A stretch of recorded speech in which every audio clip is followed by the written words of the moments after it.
Chicken nuggets. That's the visual. Just boy, I just imagine just cute, beautiful little yellow chicks that just go into this boiling grease fire. No. They keep a straight face the whole time, like this is bopping the floor.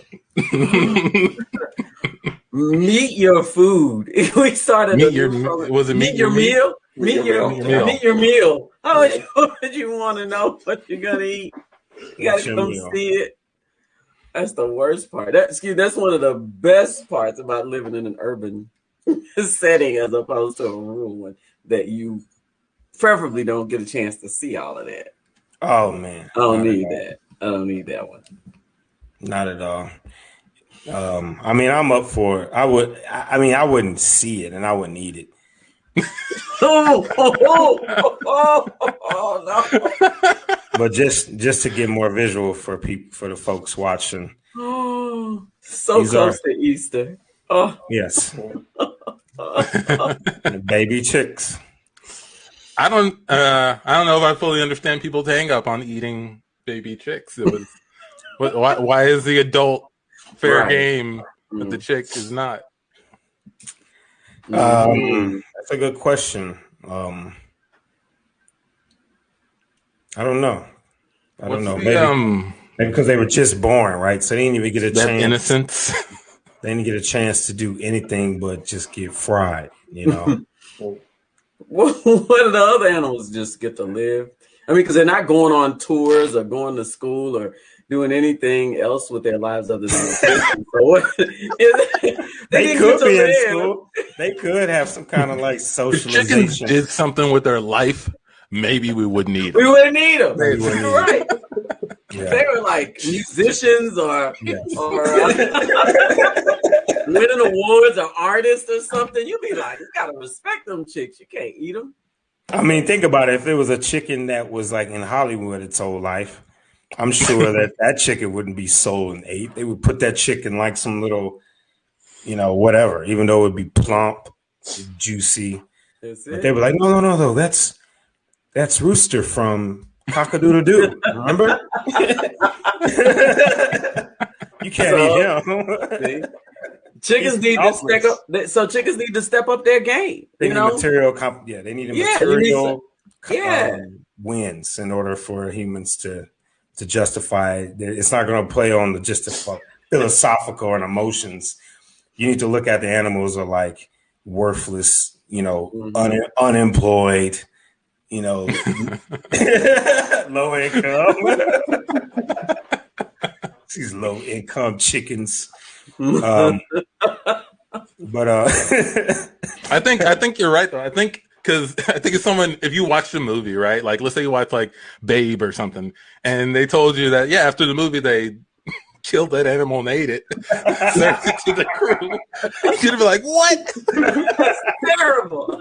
He was so good in that movie. Why is that movie? That's talent. He could have did a sequel. Not gonna be in the sequel. You wouldn't notice. You wouldn't know it wasn't the same animal. Let me ask you this. This is not a joke. So let's say that, there was Mr. Ed, there was Babe, there was all those animals. Mm-hmm.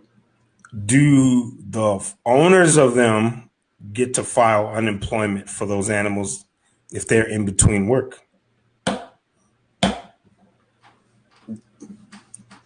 I mean, the horse, Mr. Ed, was making money. He was employed. What? Yeah. How do you do that? How do you do that? Who, like, does the owner of Mr. Ed make the money or does Mr. Ed get the money? I'm serious. I never thought about that before. You never thought about that before? No, I just thought, who would get the money? It goes to the owner for sure. What is Ed going to do with that money, Tandy? What is Mr. Ed going to do with that money?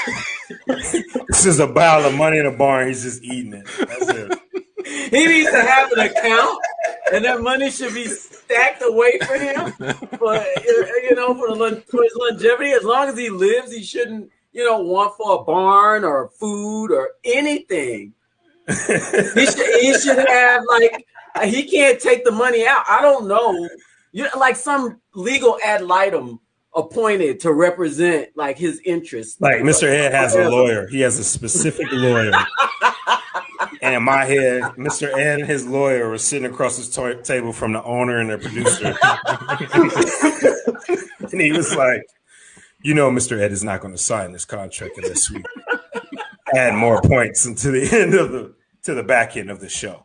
I mean, we cut to that room. What do you mean he's not going to sign? He's a horse. He's my horse. I don't even know how you got to be his lawyer. You just showed up one day with a hoof print on a contract and said you were his lawyer. Who are you, man? My name is John Williams, Esquire.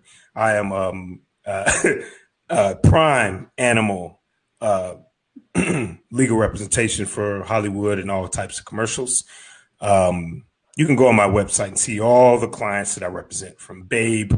I'm big in the city. Mm-hmm. Represented Bugs Bunny back in the day. All of those not guys. Even a real animal. Look, I don't. Look, you are some sort of. Not even a real animal. You're not going to get anywhere with my client here speaking that language here. Okay. This is my horse. You weirdo. I can get anywhere I want. I can ride this horse out of this room if I wanted to.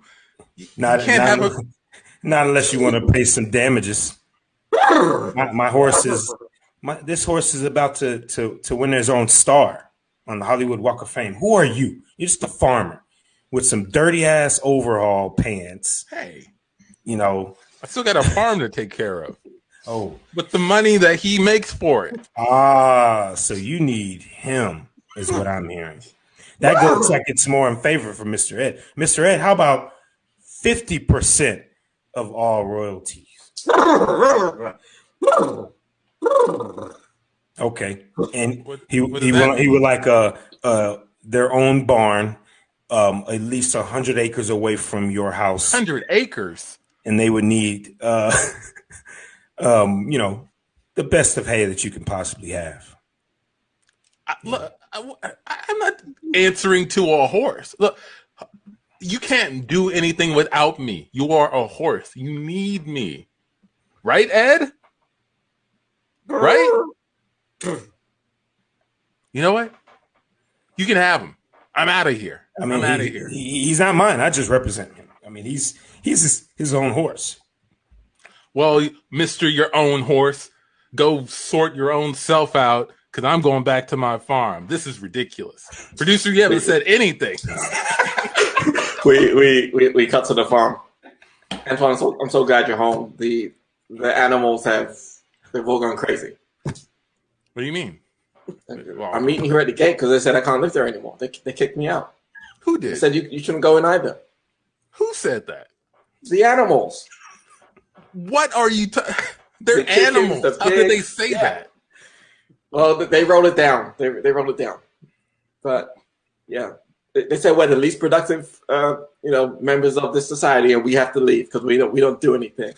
But still, their profits, and and use their labor. So they want us gone. This is ridiculous. This is my house. I'm not gonna let. Someone must be playing a prank on you. I'm just going inside. I'm going inside. Out of my way. Oh, that's right. During the negotiations, I refused to talk because I had legal representation. Mr. But I'm Ed. You know I can talk. That's right. Dirty, panted farmer. Overall panted farmer. That's right. You know I can talk. Yeah. I raised you from a baby. Where's this coming from all of a sudden? You get a little money and you think you're too good for us? Ever since we went to Hollywood, I haven't seen any checks. You take the money, you keep it for yourself, and you just come out here, you pet me on the head, give me a carrot or some hay, and that's it. Yeah, because you're a horse. You get the money, you give it to me, I give you the hay, you get on that set and make me more money. That's how this works. You rode me down Beverly Hills. I saw all of those mansions, all those fancy actors and actresses living fine. And where am I? In a barn, You have no place on those hills. You wouldn't be accepted. You're a freaking horse. All right, Why am I having this conversation? That's exactly what this is about. So I got back here and I talked to all the other animals, and I told them what a louse you are, just using our labor and taking all of our natural resources, and you give nothing. So you can't come in here. This is our land. That's right. I mean, you just let this happen? You let Mr. Ed cause a mutiny here? I just let this happen? It's one of me against like 50 of them. What am I supposed to do? I was outnumbered. And they also make a lot of good points. I have to agree. And see, you know, you're right.